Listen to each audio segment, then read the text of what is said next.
وما أمروا إلا ليعبدوا إلها واحدا لا إله إلا هو سبحانه عما يشركون.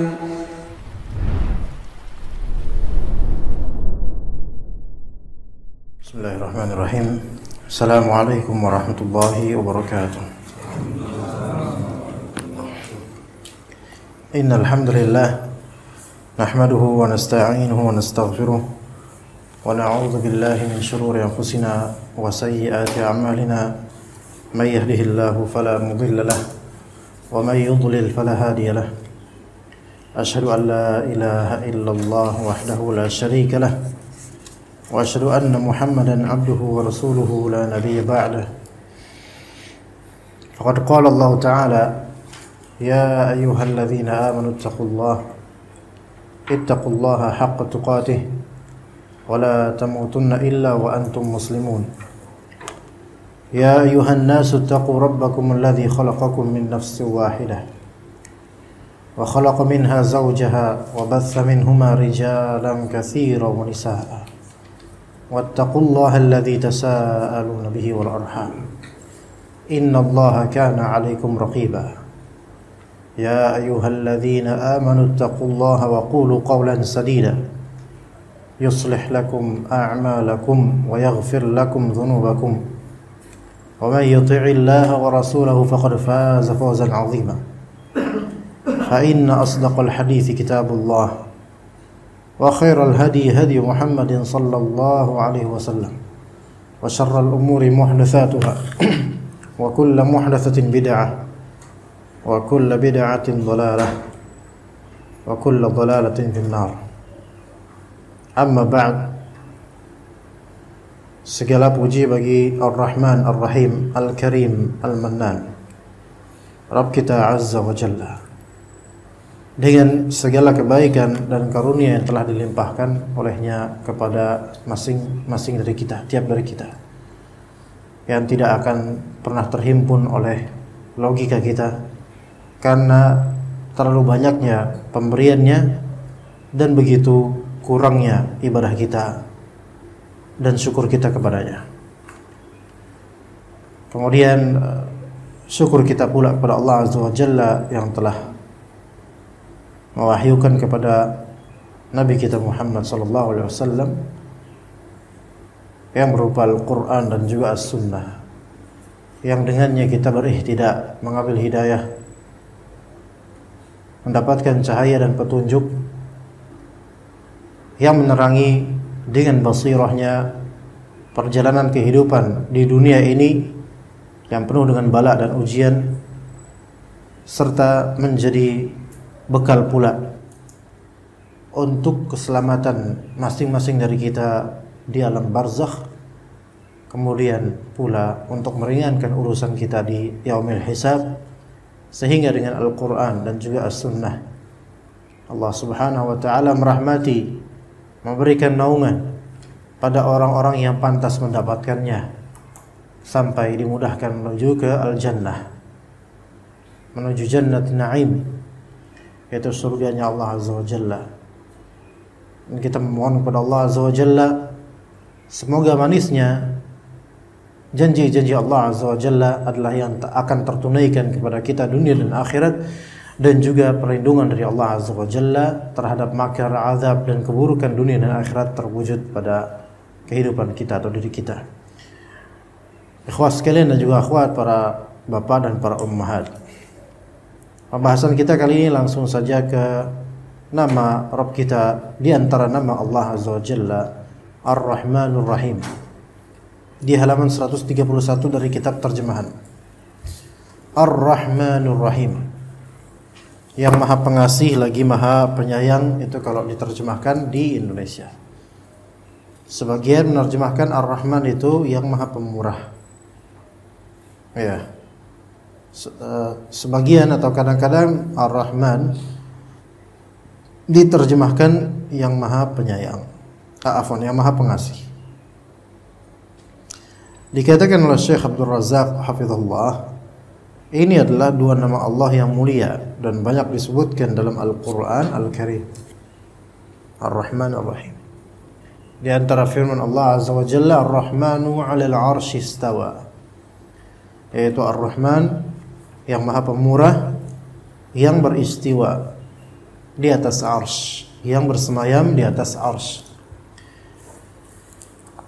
Dan makna istawa di sini, istawa ala, yaitu irtafa'a wa ala, meninggi di atas al-arsy, yang kalau diterjemahkan di bahasa kita, arsy itu adalah singgasana. Dan itu makna yang sahih berkaitan dengan istawa, dan sebagian dari ulama salaf menafsirkan istawa dengan qa'ada, yaitu duduk. Itu diriwayatkan sebagian dari terhadap sebagian dari salaf, dan juga disebutkan oleh Syekh As-Sa'di rahimahullah dalam kitabnya. Namun yang masyhur istawa maknanya adalah yaitu ala wartafa, meninggi di atas arsy. Nah, itu hakikat maknanya. Namun hakikat kaifiyah, tata caranya, kebagaimanaannya, maka itu majhul, tidak diketahui oleh kita, karena kita tidak pernah melihat, kita belum pernah melihat Allah Azza wa Jalla, dan Dia ada. Dan juga laisa kamitslihi syai' wa huwas samiul basir. Allah Ta'ala tidak serupa dengan apapun. Jadi tidak boleh kita mengkiaskan Allah dengan makhluknya. Kita mengisbatkan atau menetapkan dan menegaskan bahwasanya Allah Ta'ala beristiwa, meninggi di atas arsy, tanpa kita bicarakan kebagaimanaan bersemayamnya Allah di atas arsy. Bahkan kalau terbesit di pikiran gambaran bagaimana Allah Ta'ala bersemayam di atas arsy, maka hilangkan pikiran tersebut, karena pastinya tidak seperti itu, dan tidak boleh menggambarkan seperti itu di benak kebagaimanaannya. Kita cukup, tugas kita adalah menetapkan apa yang Allah Ta'ala tetapkan dalam Al-Quran Sunnah, dan menafikan apa yang Allah Ta'ala nafikan dalam Al-Quran dan Sunnah. Maka Ar-Rahman 'alal 'arsy istawa, bersemayam atau beristiwa di atas arsy. Para ahlul bid'ah, mereka kemudian tidak terima dengan kenyataan bahwasanya Allah Ta'ala beristiwa di atas arsy. Para ahlul bid'ah dan pengekor ahlul bid'ah, mereka menafikan meniadakan bahwa Allah Ta'ala tidak bersemayam di atas arsy. Ini adalah perilaku kalangan Jahmiyah dan anak keturunannya, dari kalangan Mu'tazilah sampai Asy'ariyah dan Maturidiyah, yang mereka tidak mengimani Allah Ta'ala beristiwa di atas arsy, karena mereka berusaha lari dari penjara logika mereka. Kata mereka, kalau Allah Ta'ala bersemayam di atas arsy, maka mirip dong dengan makhluk, karena makhluk itu juga bisa meninggi di atas sesuatu. Berarti kalau kita katakan Allah Ta'ala bersemayam di atas arsy, berarti Allah butuh tempat dong, itu kata mereka. Makanya ketika mereka ditanya di manakah Allah, maka mereka akan menjawab Allah itu ada tanpa tempat, tanpa waktu, dan seterusnya, dari tanpa arah, dan seterusnya dari kalimat-kalimat yang mereka sendiri membingungkan banyak orang. Cukup katakan apa yang disebutkan oleh Allah, Ar-Rahman 'alal 'arsy istawa. Di manakah Allah? Allah Ta'ala meninggi di atas arsy. Selesai. Lalu bagaimana mereka menafsirkan istawa di sini? Mereka tidak mengatakan Allah Ta'ala bersemayam, tidak mengatakan Allah Ta'ala meninggi di atas arsy. Mereka katakan tafsiran istawa adalah istaula. Istaula di sini artinya menguasai. Maka tafsiran versi mereka, Ar-Rahman itu Allah menguasai arsy. Itu tafsirannya. Dan itu kata para ulama Ahlus Sunnah wal Jamaah, menafsirkan istawa dengan istaula, ini adalah tafsir Jahmiyah, tafsir Mu'tazilah, tafsir orang-orang menyimpang yang tidak masuk maknanya ke dalam istawa tapi ditambah dengan istaula. Maka ini disebut, para ulama mengatakan ini adalah tahrif. Tahrif tafsiri atau tahrif maknawi, penyelewengan penafsiran terhadap istawa. Diselewengkan. Maka kelakuan mereka ini disebutkan oleh Ibnu Qayyim dalam Nuniyahnya. Kelakuan mereka ini mirip dengan apa? Dengan orang Yahudi yang menambahkan lafal sebagai penyelewengan terhadap perintah Allah dan kalam Allah. Apa kata Allah Azza wa Jalla? Wa idh qulna dkhulu hadhihi al-qaryata fakulu minha haitsu syi'tum ragada wadkhulul baba sujada. Kemudian waqulu hittatun naghfir lakum khatayakum. Katakanlah wahai orang-orang Bani Israel, hittah. Hittah, katakanlah hittah. Ya artinya adalah ampuni kami, ya. Hittah bahasa ketika itu. Naghfir lakum khatayakum. Kami akan mengampuni kalian dari dosa-dosa kalian. Wa sanazidul muhsinin. Dan kami akan memberikan tambahan kepada orang-orang ihsan.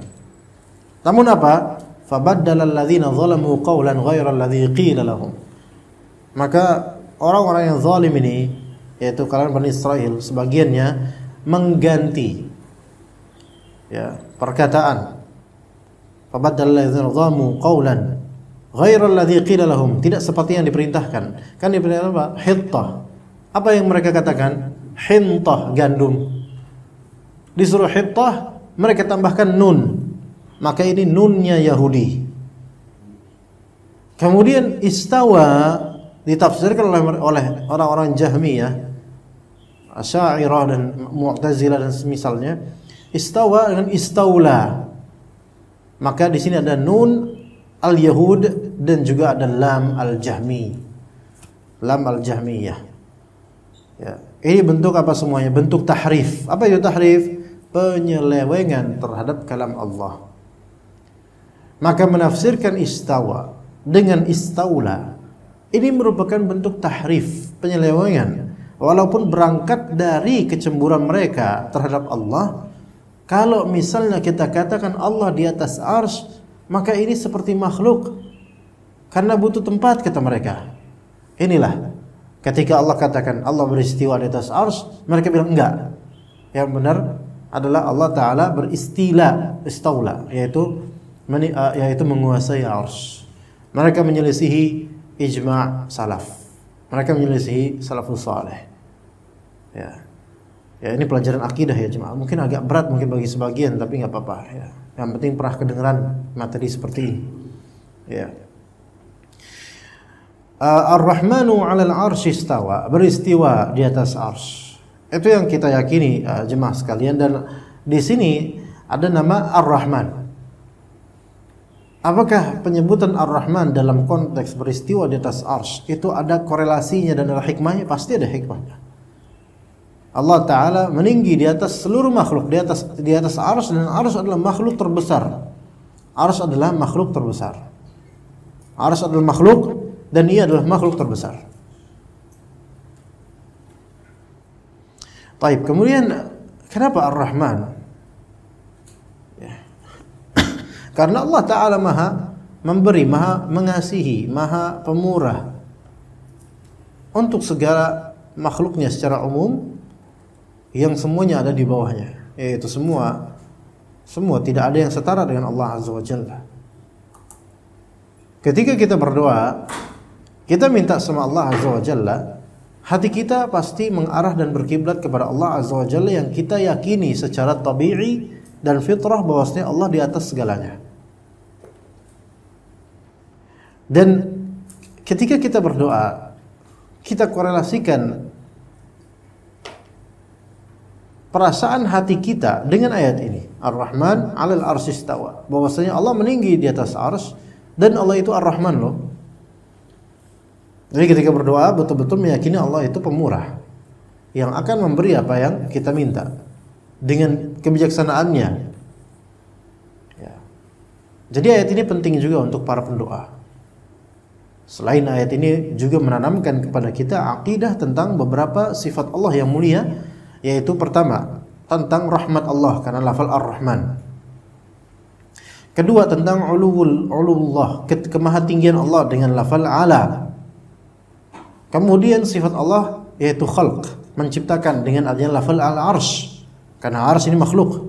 Dan kemudian sifat istiwa, bersemayam dan meninggi di atas arsh.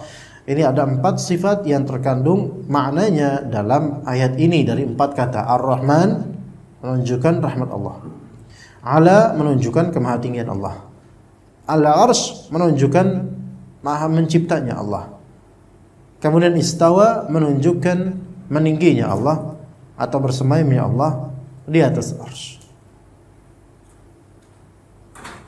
Begitu juga di surat Al-Furqan ayat ke-59, kata Allah Ta'ala, "Tsumma istawa 'alal 'arsy." Kemudian Allah Ta'ala beristiwa, bersemayam di atas arsh, sama. Ya. Kemudian juga di berikutnya tentang Ar-Rahman di surat Maryam ayat ke-45, "Inni akhafu an yamassaka 'adzabun minar Rahman." Sesungguhnya aku khawatir di sini, sesungguhnya aku khawatir bahwa kamu akan ditimpa azab oleh Ar-Rahman yang Maha Pemurah. Jadi Allah Subhanahu wa taala Maha mampu, qadir untuk menimpakan azab. Apakah semua azab itu merupakan hukuman? Ayo pertanyaan, apakah semua azab merupakan hukuman? Pertanyaan penting, Pak. Yang bisa jawab balik ke rumah. Ayo, fadhil. Apakah semua azab itu uqubah, hukuman? Ayo. Gimana, Pak? Maaf, yang jawab siapa karena saya nggak bisa ngelihat. Bapak? Nah, saya -3 soalnya. Karena dosa. Nggak, silakan dijawab iya atau tidak. Apakah semua azab itu adalah hukuman? Gitu. Iya. Oke, dari blok ini ya. Apakah blok ini bertentangan? Ini silakan. Saya mau mengadu ya. Ayo, Pak. Anak-anak ini santri atau santri? Atau anak-anak lingkungan sini? Santri, ya masya Allah, udah masuk lah. Atau emang dari lama, sejak lama di sini? Anak ngerasa vibrasinya baru gitu, baru kenal. 2 pekan lalu ada di sini nggak? Belum ada, 2 pekan lalu. 2 pekan lalu udah ada. Atau mungkin ketika itu anak nggak ngeh apa gimana? Coba ikhwah ini, apakah semua azab itu hukuman? Fadhal. Nggak ngerti ya?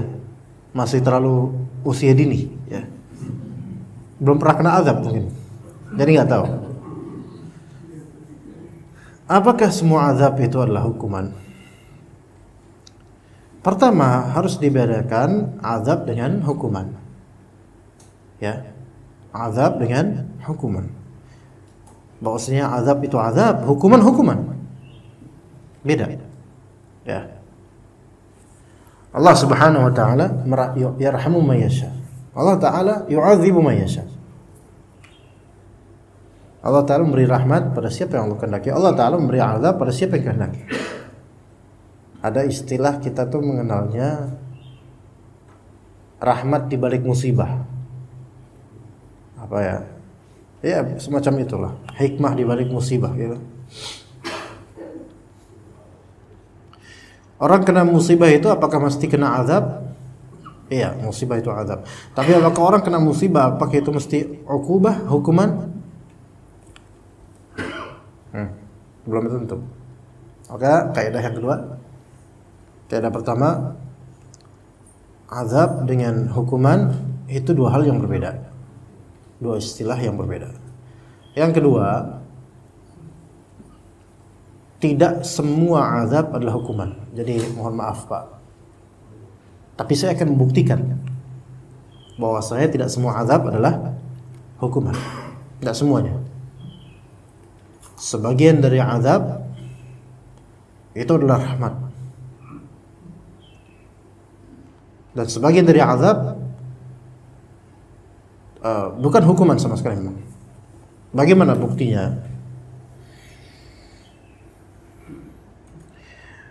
Pernah dengar al-buka' al-mayyit, yaitu menangis terhadap mayit. Niyahah, meratap kematian mayit. Yang kata Nabi SAW, mayit itu bisa kena azab gara-gara ratapan orang yang masih hidup terhadapnya. Pernahkah kita mendengar itu, jemaah? Bagaimana memahami hadis ini? Itu para ulama beda pendapat. Salam. Beragam pendapat, dan memang semua pendapat bagus-bagus, tetapi pendapat yang lebih ngena untuk ana tentang hadis tersebut, hadis itu sahih hadisnya. Mayit diazab karena tangisan atau ratapan.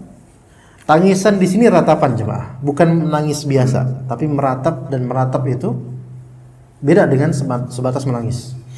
Meratap itu biasanya perempuan adalah raf'us saut 'indal buka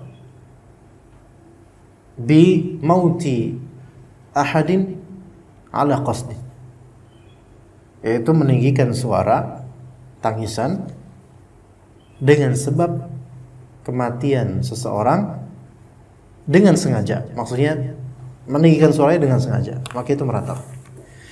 Dan biasanya perempuan. Lebih-lebih kalau meratapnya itu sampai menampar pipinya, atau merobek bajunya, atau nginjek-nginjek bumi, dan seterusnya. Maka ini semua meratap. Dan itu kata Nabi SAW, diazablah mayit karena itu. Nah, kita kan berpikir, jemaah, apa salah mayit gitu loh? Kan ini kan dosanya dosa dia, kok mayit kena? Ini para ulama menjawab beberapa jawaban. Jawaban pertama diantaranya, mayit ini memang bisa kena azab beneran di kuburnya gara-gara apa? Ratapan.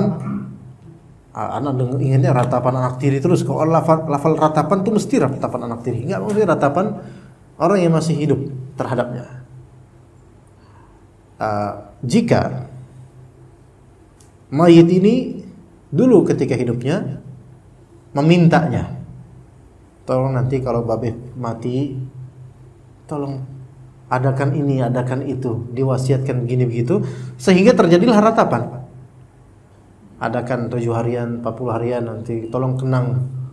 Nah, karena perintahnya mayit dulu ketika mati, dan dialah penyebabnya, terjadilah ratapan di 7 harian, 40 harian, haulan, abatan, dan seterusnya. Maka azab kena tuh, karena dialah penyebabnya. Itu satu tafsiran pertama, ya. Jadi tafsiran pertama apa, jemaah? Ini menyambung-nyambung terus, tapi insyaallah bermanfaat buat kita semua karena berkaitan dengan azab, berkaitan dengan ayat yang kita bahas di dalam kitab. Jadi yang pertama apa? Jika mayit menjadi penyebab ratapan-ratapan itu dengan apa? Di antara contohnya mewasiatkan agar diingat-ingat gitu loh. Kalau nanti kalau saya sudah mati, ingat-ingatlah jasa Bapak gitu. Berkumpullah kalian sekeluarga mengenang saya, tolong di kuburan saya. Ya, ini enggak ada wasiat salaf seperti ini, jemaah. Ya. Maka kemudian gara-gara wasiat tersebut terselenggarakanlah kemudian mungkin di hari Jumat atau di hari Id mereka berziarah kubur karena wasiat dari mayit. Maka kemudian mereka menangis meratap di atas kuburan, maka mayit ini akan kena azabnya karena dialah yang menjadi penyebab. Itu pertama. Jawaban kedua terhadap tafsiran hadis tersebut. Jawaban kedua, yaitu konteksnya mayit mengetahui bahwa keluarganya itu suka meratap terhadap mayit. Jadi sebelum meninggal dia tahu keluarganya ini ahli ratapan. Jadi ada yang mati dikit meratap mereka, mengenang, kemudian nangis terseduh-seduh, ya, merobek ini. Dia tahu. Dan sebelum dia matinya dia tidak mewasiatkan kepada keluarganya, jangan meratapi saya. Dia enggak mewasiatkan itu. Kan udah biarin aja. Membiarkan itu tanpa nasihat sama sekali nanti akan berefek pada kuburnya nanti. Ketika keluarganya meratapi dia, maka dia akan kena juga azab dari ratapan keluarga mayit, keluarganya sendiri, karena dia sudah tahu akan adat, tradisi, kebiasaan keluarga yang meratap, dan dia tidak memberikan warning akan itu. Jadi jemaah sekalian, kalau menurut tafsiran ini based on this gitu, maka kalau di antara kita mengenal karakter keluarga kita itu suka meratap terhadap mayit, wajib untuk memberikan warning minimal untuk diri kita. Nanti kalau saya mati, jangan pernah sekalipun meratapi saya. Ikhlaskan khalas. Karena saya milik Allah, inna lillahi wa inna ilaihi raji'un, enggak usah meratap. Antum juga bakal mati, semua juga mana gitu. Jangan, pokoknya saya wasiatkan. Adapun nanti ketika sudah wafat ternyata diratapi, maka khalas, Anda bebas dari azab. Kenapa? Karena Anda sudah memberikan warning dan nasihat. Tegak hujah atas mereka. Itu tafsiran kedua, dan itu bagus tafsirannya. Taib, ada juga tafsiran yang ketiga, dan ini paling bagus. Iya, mayit dapat azab dari ratapan keluarga ya, baik mewasiatkan ataupun tidak, baik memberikan warning ataupun tidak, baik nomor 1 atau nomor 2. Yang 3 tetap mendapatkan azab.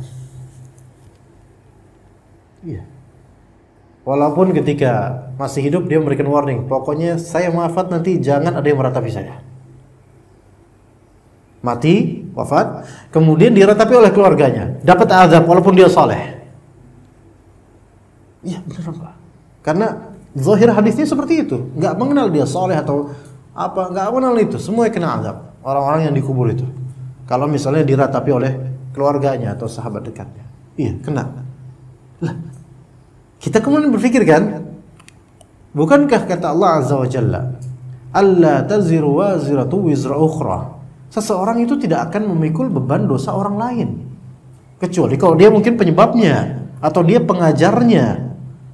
Tapi ini kan nggak ngajarin, nggak menjadi sebab, tapi kok kena azab? Apa salah dia gitu loh? Ya kan, kita mikir gitu. Sementara Allah itu kan hakim, maha bijaksana, tidak akan menzalimi hambanya. Apa salah dia kok sehingga mendapatkan azab, padahal itu adalah amalan ratapan orang yang masih hidup? Maka jawabannya seperti tadi saya sebutkan. Ketahuilah bahwasanya tidak semua azab merupakan hukuman. Nah, itu kaidah kembali. Ini di antara bentuk azab yang bukan hukuman. Yang mana azab ini relatif. Belum tentu azab ini menyiksa mayit tersebut, tapi tetap dapat azab sesuatu yang terasa, tapi tidak menyiksa. Apakah clear jemaah sampai sini? Mau bukti lain? Bukti lain. Kata Nabi SAW, as-safaru qit'atun minal azab. Safar adalah sepotong dari azab. Anda ketika safar, Anda kena azab. Apakah ketika safar kena azab gitu? Maksudnya kena azab di sini dalam artian tersiksa? Belum tentu kan? Ya enggak? Maka kadang-kadang safar nikmat enak. Tapi apa sisi azab di sini? Relatif, antar orang beda. Ada yang keletihan tapi tetap hatinya nyaman, ya enggak? Ini yang disebut azab yang bukan merupakan hukuman. Apakah orang yang safar itu sedang dihukum? Jawab Pak. Pasti kita pernah safar kan? Pernah pergi jauh. Apakah semua musafirun itu pernah adalah orang dihukum? Enggak. Tapi dapat azab enggak? Ada rasanya azabnya. Azabnya safar. Yaitu mungkin hal yang berat, mengangkat beban yang berat, perjalanan jauh. Apalagi zaman Nabi SAW. Orang-orang yang hijrah dari Mekah ke Madinah, sebagian mereka jalan kaki, sebagian mereka naik onta, keledai dan seterusnya. Capek nggak kira-kira? Pasti capek. Mereka lagi safar nggak? Safar hijrah. Apakah sedang mendapatkan azab? Iya, azab safar. Tapi apakah itu otomatis berarti mereka sedang dihukum? Masya Allah, nggak mungkin orang lagi hijrah kok dihukum. Azab bukan azab, tetapi hukuman bukan. Maka ahli kubur, orang yang dikubur, mayit, ketika keluarganya meratapi dia, dan dia ini mayitnya soleh, nggak pernah mau diratapi, apakah tetap terkena azab? Iya, tapi azab yang bukan merupakan hukuman dan tidak menyiksa mayit ini selama bukan penyebabnya dia. Begitu jemaah sekalian. Itu jawabannya serinci itu, insyaallah. Apakah bisa ingat kira-kira kalau materi ini kira-kira bisa ingat jemaah? Mungkin kadang-kadang ada yang bertanya-tanya mendengar hadis yang tadi, ya, mayit dikuburnya diazab gara-gara tangisan ratapan orang yang masih hidup, itu sahih. Tapi begini cara memahaminya. Begitu ya. Baik. Inni akhafu ay yamassaka 'adzabun minar rahman. Sesungguhnya aku khawatir kamu akan ditimpa azab oleh yang Maha Pemurah. Tetap kita itu enggak boleh menagih azab dari Allah. Karena itu adalah kerjaannya orang-orang kafir. Kata Allah Azza wa Jalla, "Wa yasta'jilunaka bil 'adzab." Mereka orang-orang kafir beristi'jal, menyuruh bersegera agar diturunkan azab sebagai bukti kebenaranmu. Mereka nantangin. Itu dari zaman Nabi Nuh sampai zaman Nabi Muhammad, sampai zaman-zaman ulil absar juga begitu. Ulil absar orang sekarang liberal dan antek-anteknya, yang semoga Allah Subhanahu wa taala beri mereka hidayah, atau Allah Subhanahu wa taala azab mereka jika mereka tidak mendapatkan hidayah. Ya, mereka orang-orang liberal sekarang kadang-kadang menunggu azab. Mana azab Allah untuk LGBT? Mana katanya ada azab Allah dan seterusnya. Mereka menantang. Itu kebiasaan tradisi orang-orang kafir. Ya, dan orang-orang liberal itu memang mereka munafiqun. Baik, kemudian kata Allah Azza wa Jalla di surat An-Naba ayat ke-37. Rabbis samawati wal ardi wa ma bainahuma ar-Rahman. Yaitu dialah Rabb yang memelihara langit dan bumi, wa ma bainahuma, dan apa yang ada di antara keduanya. Ada di antara langit dan bumi, dan Dia Ar-Rahman. Baik, sekarang lihat di sini ada 3 hal. Pertama as-samawat, kedua al-ard, ketiga ma bainahuma. As-samawat yaitu langit-langit. Allah Ta'ala menyebutkannya secara jamak karena memang ada 7 langit, sab'a samawat, 7 lapis langit. Dan itu makhluk yang teramat besar. Namun tidak ada apa-apanya dibandingkan arsy Allah, tidak ada apa-apanya. Dan perjalanan antar langit satu ke dua, antar langit pokoknya, kata Ibnu Mas'ud, perjalanan sekitar 500 tahun perjalanan. Ya, jadi nggak bisa manusia itu nyampe ke atas, ke langit ke-7, langit kedua aja nggak bisa manusia nyampe. Nggak cukup umurnya dan nggak bakal bisa, nggak bisa nafas mungkin. Nah, as-samawat jama' al-ard, bumi yang kita tinggal di sini. Kemudian wa ma bainahuma, dan apa yang ada di antara keduanya, di antara bumi dan langit. Ini yang disebut oleh para ulama sebagai fawdha, yaitu sesuatu yang hampa, kosong. Ya. Taib, berarti di sini ikhwan, langit dalam bahasa Arab sama itu ada 2 makna. Imma maknanya murni ulu, atau imma maknanya tabaqat as-sama. Makna pertama ketinggian, segala yang disebut tinggi maka itu langit. Makna kedua adalah tingkatan langit. Jadi langit dalam bahasa Arab atau dalam istilah syar'i bisa dimaknai 2 hal. Yang pertama yaitu ketinggian, segala hal yang sifatnya tinggi maka itu langit. Makanya atap ini disebut langit, langit-langit masjid. Ya, karena dia tinggi di atas. Ya. Makna kedua yaitu tabaqatnya, tingkatan langit. Maka sab'a samawat itu tingkatan langit. Nah, langit pertama itu kalau dari segi tingkatan, kita nggak bakal bisa nyampe. Nggak bakal bisa nyampe.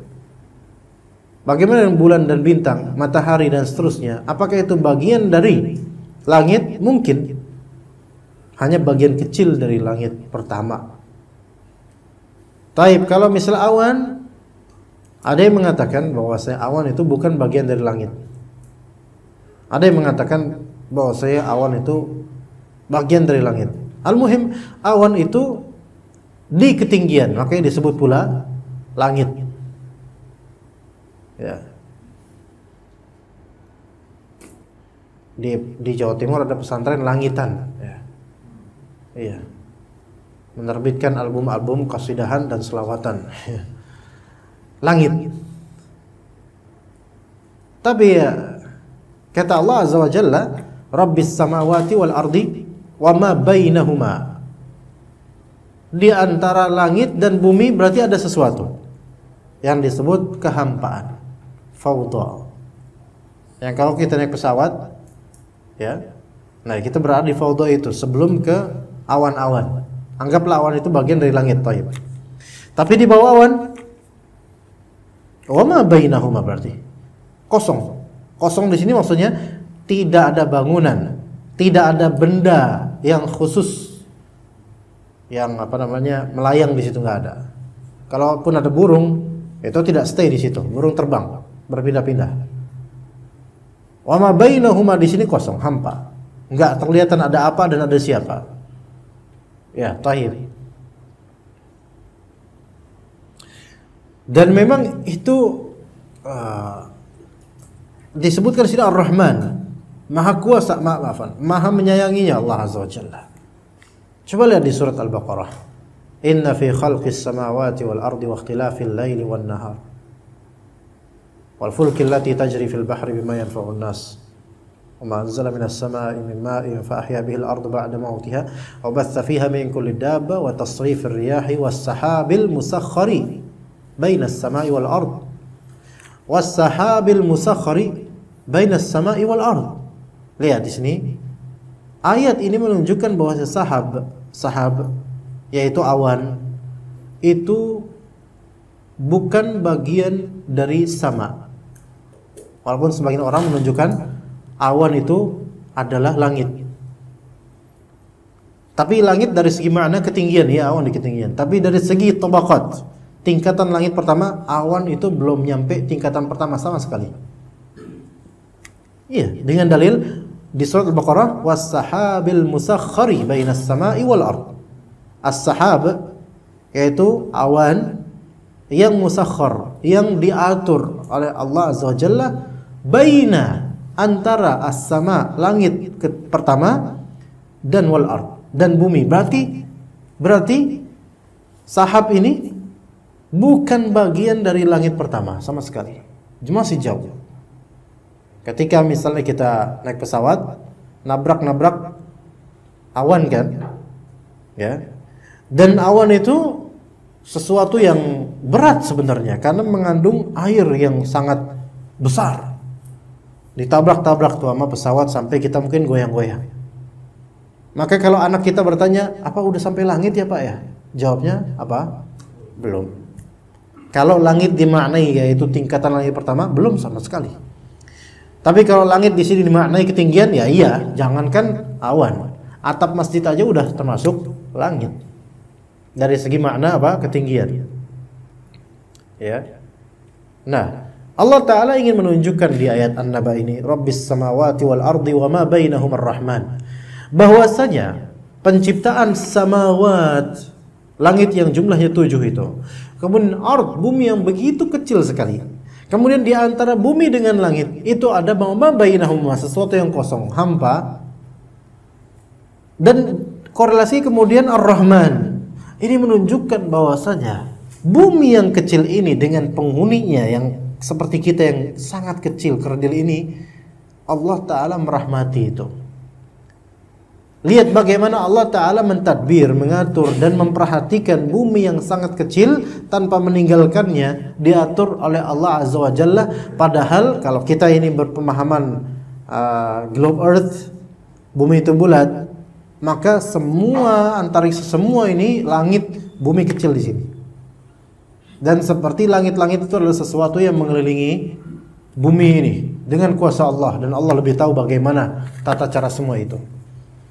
Adapun kalau yang berpemahaman flat earth, ana nggak tahu gimana cara ngomonginnya, ya terserah. Al-muhim, nggak ditanya di kuburan itu. Ya. Maka lihat bagaimana bumi yang kecil ini menjadi seperti wallahu alam titik center. Center bukan center torch, bukan center apa? Titik pusat. Ya, dia langit dan bumi, bumi diciptakan untuk manusia. Dan langit pertama, di antara langit pertama dengan bumi itu ada hal-hal yang menservis untuk kebutuhan manusia dan hewan. Dari hujan-hujan turun dari sahab, dari awan. Dan itu untuk maslahat ini. Seandainya langit ini dihancurkan, gampang sekali bumi ini hancurlah. Tapi Allah Ta'ala pelihara karena Dia Ar-Rahman. Karena Dia Ar-Rahman. Kita ini belum bisa sampai ke langit. Naik pesawat pun kita udah bangganya minta ampun, padahal belum seberapa itu. Ya, kemudian kata Allah Azza wa Jalla di surat Ar-Rahman, Ar-Rahman 'allamal Qur'an. Ar-Rahman, Rabb yang Maha Pemurah. 'Allamal Qur'an, yang telah mengajarkan Al-Qur'an. Kepada siapa? Di sini mutlak kepada siapapun. Pertama tentu kepada malaikat Jibril. Kemudian diajarkanlah berikutnya kepada Nabi kita alaihi salatu wassalam. Dan berikutnya kemudian kepada para sahabat, dan bertalian berikutnya secara sanad sampai sekarang alhamdulillah pengajaran Al-Quran itu terus berlanjut dan terus berlanjut insyaallah sampai Al-Quran itu hanya tinggal apa? Tinggal sebatas tulisan saja di hari kiamat nanti ketika Allah Ta'ala menghancurkan semesta ini, yaitu nggak ada orang yang baca Al-Quran, na'udzubillah min dzalik. Maka Ar-Rahman, yaitu Allah Ar-Rahman, 'allamal Qur'an, mengajarkan Al-Quran. Maka di sini juga ada faedah istinbat bahwasanya seseorang ketika dia mendapatkan ilmu Al-Quran, baik dari segi tajwidnya, tahsinnya, tahfiznya, tafsirnya, dan segala ulumul Quran, maka dia itu mendapatkan rahmat yang berlebih dibandingkan orang yang tidak mendapatkannya. Makanya para hafiz Al-Quran itu mereka orang-orang yang mulia selama mereka juga mentadabburi apa yang mereka hafalkan. Muskilahnya banyak pondok-pondok tahfiz yang santri-santrinya itu sama sekali tidak diajarkan fiqih tajwidnya, tidak diajarkan fiqih adab dalam membaca Al-Qur'annya, tidak diajarkan fiqih keimaman atau fiqih masjid. Yang penting bikin pesantren tahfiz. Ini pesantren apa ini di sini? Ikhwan, pesantren apa antum? Tahfiz bukan? Waduh, pas banget ini. Anak tetap diundang kan besok insyaallah ya. Jadi insya Allah bukan yang di sini, insya Allah, masya Allah. Ya. Anak nggak ngomongin tentang dakwah sunnah. Kalau dakwah sunnah pesantren tahfiznya, insya Allah mereka terbitan perlindungan keluarannya bagus-bagus. Tapi di kalangan umum, yang penting dirikan pesantren tahfiz, diajarkan cepat supaya menghafal. Dan dibandingkan mengajarkan tajwid, lebih mengajarkan langgam, ya, apa namanya? Baris, kemudian diajarkan langgam maqam rast misalnya. Ya, tadi imam membaca maqam rast. Ya. Kalau misalnya membaca sesuai dengan langgam itu nggak masalah sebenarnya, cuman tidak sampai mempelajari secara khusus seperti mereka ini. Ya, maqam nahawan, bayati, ya, sika, dan seterusnya. Ya. Ada syekh qori'nya yang kemudian harus ikutin semuanya. Bahwanya nada ini nada jawab terhadap maqam rast ini dan seterusnya dari tutorial itu. Maka yang seperti ini dibid'ahkan oleh sebagian ulama Ahlus Sunnah wal Jamaah. Hal seperti bid'ah. Tidak diajarkan tentang panjang pendek yang benar. Bagaimana membedakan mad wajib muttasil dengan mad jaiz munfasil misalnya. Apa itu mad tabi'i atau apa itu mad iwad dan seterusnya. Enggak dia. Kalaupun diajarkan basic aja terus habis itu dilupakan. Karena kadang-kadang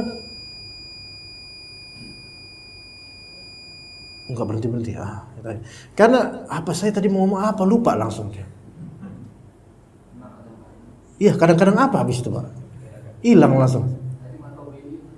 Iya, mad tabi'i. Apalagi ya, kadang-kadang apa habis itu hilang beneran hilang. Udah kita tutup aja mungkin kajian ini ya. Langsung hilang mana? Astagfirullah. Apa ya? Bukan itu. Udah kita ganti topik aja tentang azab kubur aja. Karena kadang-kadang apa ya? Bedakan antara langsung hilang tuh. Terus seolah tadi ada ilmu di kepala, ada alarm dicabut langsung. Alhamdulillah bukan nyawanya, alhamdulillah. Astagfirullah. Apa tadi anak ngomong tuh apa nyambungnya itu? Masya Allah. Langsung ini. Hah? Iya, Anda tahu tentang itu, cuman terusannya itu Pak hilang gitu loh. Kayaknya emang harus selesai ini kayak kajian ini. Masya Allah, apa itu? Allah musta'an. Anda nggak bisa dapat deh tadi apa tuh? Ngomong apa? Apa tujuannya? Apa? Hilang kelas. Al-muhim tadi ya nggak bisa membedakan mad wajib mutasil sama wajib dan seterusnya kan. Nah sementara ini nih agak ketemu nih, alhamdulillah ini dapat ilham nih baru. Tapi masih samar. Mungkin antum menunggu 2 jam dulu mungkin. Sementara dirasat langgam, pembelajaran langgam-langgam itu kerap kali bertentangan dengan mudud dalam tajwid, panjang pendek dalam tajwid, berlawanan. Ya, ala kulli hal agak samar. Dah kita alam Al-Quran, kembali ke alam Al-Quran. Ketika seseorang mampu membaca Al-Quran dengan baik, maka dia mendapatkan rahmat dari Ar-Rahman. Tapi bukan sebatas membaca. Karena memang Allah Ta'ala berkata, Iqra bismi rabbikal ladzi khalaq. Agama kita agama Iqra, membaca. Agama literasi yang membutuhkan akal dan melazimkan amal dari ilmu. Tetapi ya itu, jangan sebatas membaca, melainkan ada tadabbur. Afala yatadabbarun al-Qur'an. Tidakkah mereka mentadabburi Al-Qur'an? Turunnya ayat Al-Qur'an, turunnya Al-Qur'an itu untuk dipahami, bukan sebatas untuk dibaca.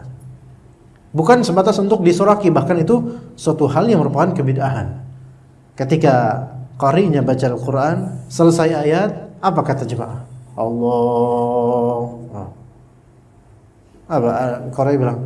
Qul a'udzu birabbin nas. Allah. Apa? Maksudnya apa Allah? Enggak ada di zaman salaf kayak gitu. Al-Qur'an bukan untuk dibegitukan. Kadang-kadang kemudian jemaah teriak-teriak. Ya. Apa soalnya? Walau kana min 'indi ghairillahi lawajadu fihi ikhtilafan katsira. Allah sorakmu. Allahumma shalli wa sallim ala nabi. Kenapa kayak gini Al-Qur'an dibeginikan? Dan ini banyak, terutama di Mesir. Ya. Di Indonesia juga ada beberapa konteks ya. Maka itu bukan petunjuk yang ditunjukkan oleh Nabi SAW dan para sahabatnya. Mereka mentadabburi Al-Quran tidak dengan begitu modelnya.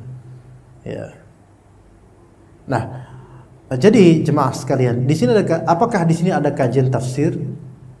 Kalau memang kita misalnya ada kajian tafsir di masjid ini yang dirahmati Allah, maka ketika kita paham suatu ayat itu betul-betul valuable, betul-betul memiliki value yang tinggi karena Ar-Rahman 'allama Al-Qur'an.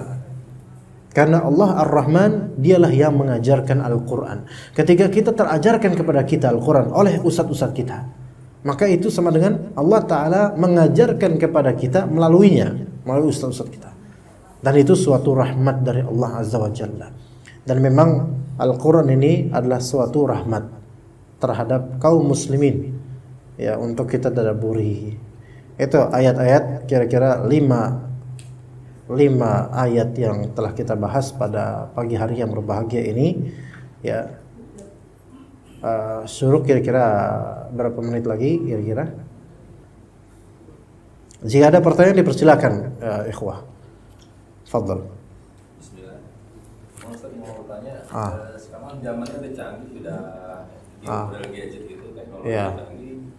Nah kadang anak ini suka bikin status WhatsApp tentang jika aku mati janganlah kalian meratapi dengan cara misalkan menabur bunga, bikin acara 7 harian dan segala macam.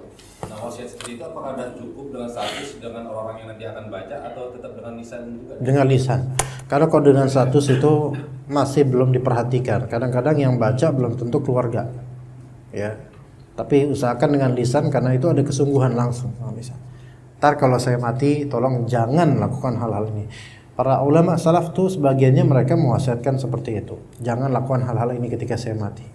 Apalagi kalau dia tahu bahwa saya tradisi keluarganya itu, tradisi bid'ah itu berulang kali di keluarganya, maka dianjurkan sangat untuk memberikan wasiat yang menjadi preventif dan pencegah kebid'ahan setelah kematian kita. Jadi, Anda pikir nggak cukup kalau status WhatsApp karena tidak semuanya membaca. Kalaupun membaca, flash gitu. Ya, begitu. Wallahu a'lam. Ya. Dan juga kan status WhatsApp kan 1 kali 24 jam, Pak. Ya. Gimana kalau status Facebook? Tidak cukup. Al-muhim katakanlah kepada keluarga. Ya, istri, mertua, orang tua dan seterusnya. Allah. Ada yang bertanya lagi, jemaah? Ya, silakan, Fadl. Mengenai tidak semua adab adalah bagaimana? Iya. Bagaimana kalau ada adab yang ditimpakan kepada suatu kaum atau suatu wilayah, di mana memang di daerah itu termasuk banyak maksiatan. Tapi di antara warga itu tidak semuanya, warga yang tidak bermaksiat. Iya. Apakah ini termasuk yang dikenakan adab dikarenakan karena tidak menasihati orang yang bermaksiat, atau diakibatkan sebab dia tinggal di situ? Ahsanta. Bagus, jazakumullah khairan. Ini juga pengamatan yang bagus. Jadi beliau bertanya, balik ke kaidah tadi bahwa saya tidak semua azab adalah uqubah, tidak semua azab adalah hukuman.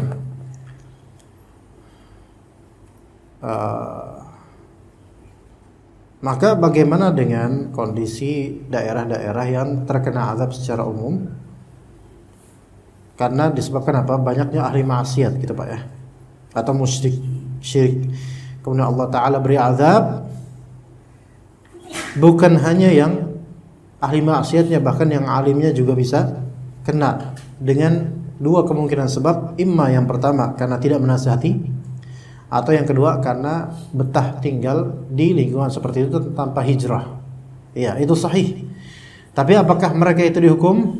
Allahu alam, mereka kena azab, tapi itu bukan merupakan hukuman yang sama dengan hukuman sebagaimana dihukumnya ahli maksiat, tidak sama. Tapi mereka tetap kena azab, iya. Dalam hadis yang diriwayatkan oleh Imam Ahmad dan lainnya dari Abu Bakar As-Siddiq radhiyallahu anhu, Abu Bakar suatu ketika naik mimbar. Beliau mencontoh kepada Rasulullah SAW yang juga naik mimbar ketika Jumatan dan mengatakan, tidakkah kalian mendengar firman Allah Azza wa Jalla di surat Al-Ma'idah?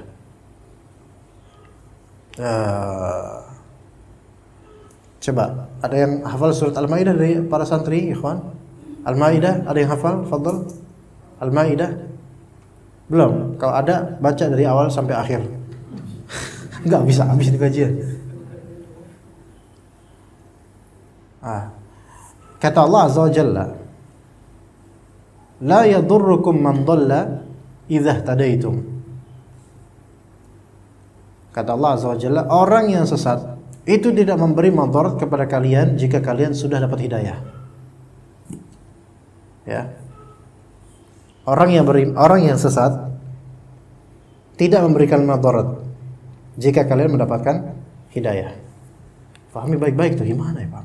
Maka kata Abu Bakar, wa innakum latad'una hadhil ayata fi ghairi mawdi'iha. Kalian ini menempatkan ayat ini tidak sesuai pada tempatnya. Artinya salah tafsir. Dikira bahwasanya kalau kita dapat hidayah, udah kita aman. Orang ahli maksiat sekitar kita dapat hidayah sendiri, dah kita udah aman. La yadurrukum man dhalla idza ihtadaitum. Enggak bakal diberi madarat kita. Maka orang-orang pun mulai merasa aman dengan dirinya sudah kenal sunnah, sudah dapat hidayah. Sementara di sekitarnya itu masih banyak berseliweran orang-orang yang menyimpang. Dan dia diam saja dengan itu. La yadurrukum man dhalla idza ihtadaitum. Kalian salah dalam menafsirkan. Karena Rasulullah SAW bersabda,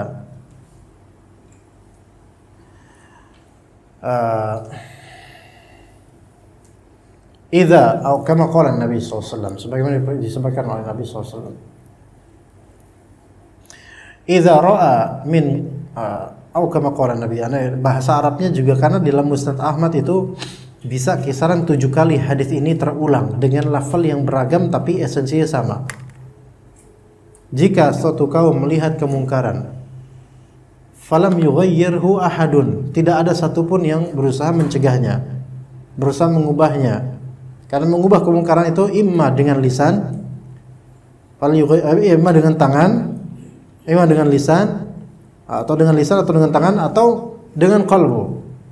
Sebagaimana kata Nabi SAW, idza ra'a minkum munkaran, idza ra'a ahadun minkum munkaran falyughayyirhu biyadihi. Jika seorang dari kalian melihat kemungkaran, maka hendaklah ubah kemungkaran itu dengan tangannya. Fa illam yastati' fa bilisani. Kalau misalnya enggak bisa, dengan lidahnya. Nasihat. Kalau misalnya enggak bisa, fa illam yastati' fa biqalbihi wa dzalika dha'ful iman. Kalau misalnya enggak bisa, maka dengan qalbunya, dan itu adalah selemah-lemah iman. Maka jika di suatu kaum terjadi kemungkaran dan tidak ada yang mengingkari sama sekali, kata Nabi SAW, yushaku an ya'ummahumullahu bi'adzabih. Ya. Atau dalam redaksi lain kalau tidak salah bi'iqabih. Maka boleh jadi Allah Ta'ala akan mengglobalkan azabnya. Dalam redaksi lain hukumannya. Taib. Apakah nanti ketika satu kampung itu misalnya kena gempa, mati semua orangnya, padahal di antaranya ada orang berilmu. Ada orang berilmu. Apakah orang berilmu ini kena azab? Jelas kena azab. Tapi apakah orang berilmu ini kena hukuman? Ini nisbi, relatif. Kalau misalnya dia sudah berusaha nahi munkar, tapi qadarullah kemudian karena dia masih tinggal di situ kena juga, maka semoga itu bukan hukuman. Tapi kalau memang dia udah enggak mau nahi munkar, didiemin aja, maka itu bisa menjadi hukuman yang setimpal. Tetapi di akhirat tentu orang saleh ini derajatnya berbeda daripada orang yang fasik. Ya, jadi ya tetap mendapatkan azab, sebagaimana dalam hadis Nabi SAW. Jadi jemaah sekalian, kalau misal di komplek ini terjadi konser dangdut, ya, insya Allah nggak bakal ada insya Allah ya. Terjadi konser dangdut, tidak ada yang bersuara, nggak ada yang angkat suara protes, jangan ini nggak boleh, ini mengundang azab misalnya.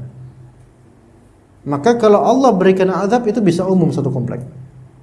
Minimal ada yang bersuara mengingkari ini, minimal.